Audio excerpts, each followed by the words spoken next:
Number 1. The front yard.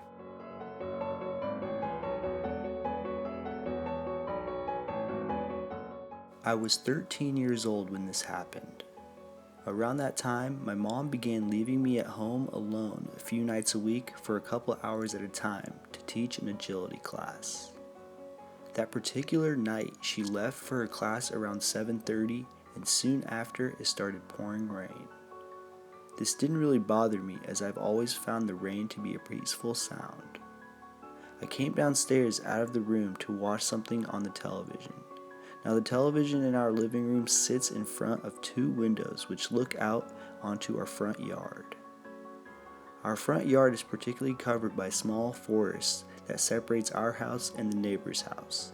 The center of our yard slopes downward and then back up again, so when it rains it creates a river flowing across the yard about half a foot deep.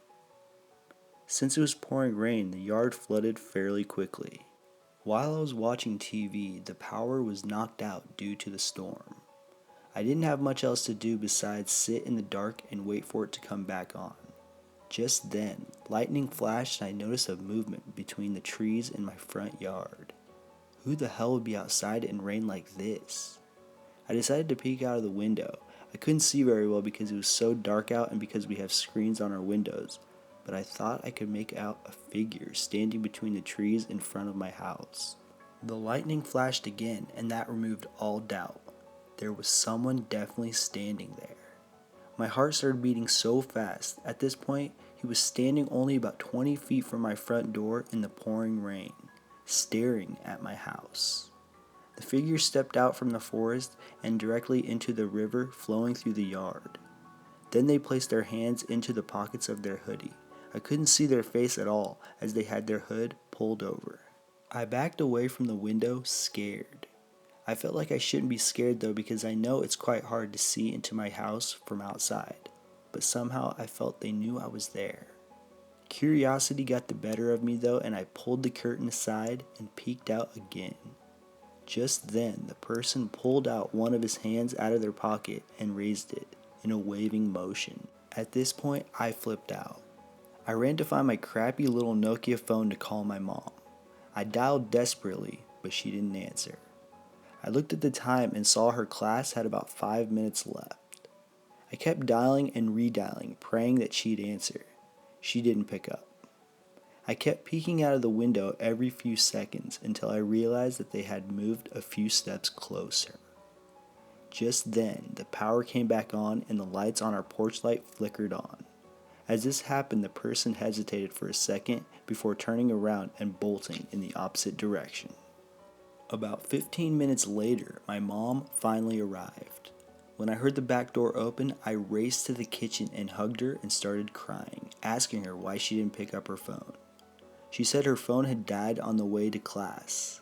I told her what happened, and although she tried not to show it, I know she was legitimately freaked out. She told me to go to bed and that she would take care of it in the morning. I didn't sleep that whole night.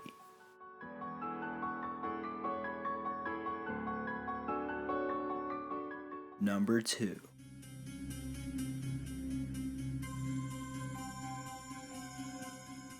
Fishing.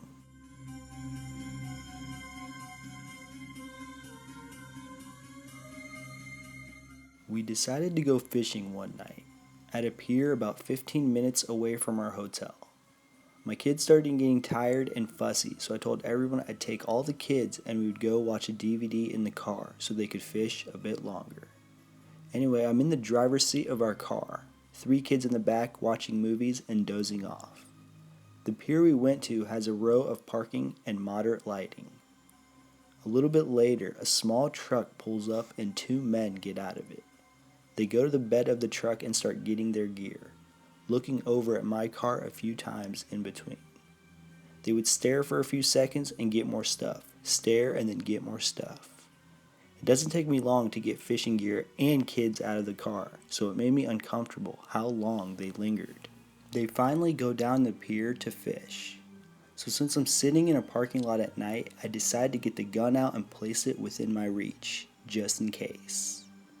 It wasn't even 10 minutes later when the creepy dudes come back to their truck. They had only been gone for about 15 minutes, which is weird considering fishing takes a lot longer than that. They wouldn't have time to even walk down the pier, set up, and cast out. At this point, I sit the gun in my lap. While they're at their truck, they keep looking back at me. They do this a few times. I don't know if they're looking at me, my car, or if they were looking at my children. All I know at this point was they were being sketchy. One of the men decided that he was going to walk to the back of the SUV and stand for a minute, just looking into my car.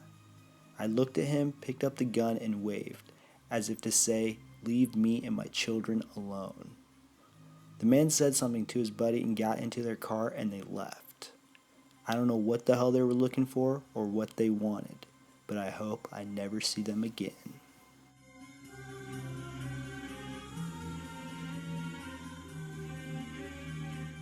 Number 3.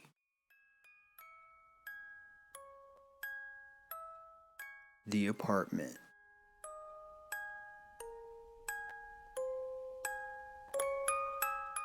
A few months ago, my girlfriend and I moved out of our one-bedroom apartment into a two-bedroom about 20 minutes away.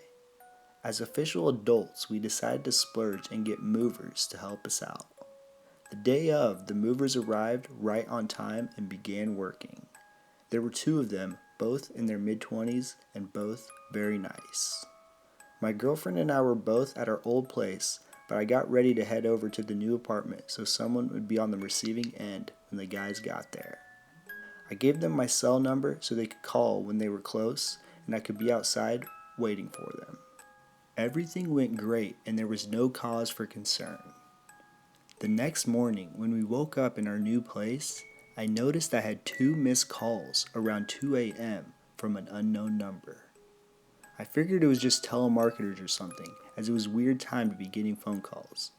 I ignored it. 2 days later, I was awoken around 3 a.m. by the noise of my cell phone vibrating. I groggily picked up and noticed it was another unknown caller, and heard nothing but white noise in the background when I said hello. I hung up and went back to bed. A few minutes later, my phone rang again. I answered, more annoyed this time, and was met with a mumbled talk. I responded, "I'm sorry, I couldn't hear you. What?"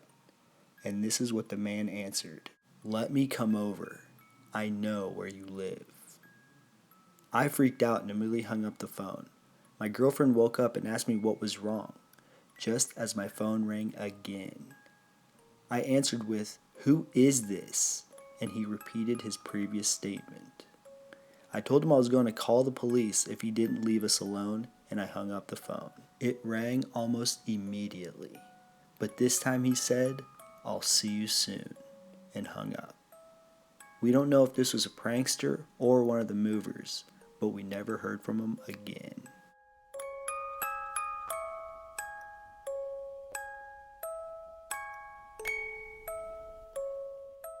Thanks guys, please share, comment, and subscribe for more videos. And remember, never forget to lock your doors.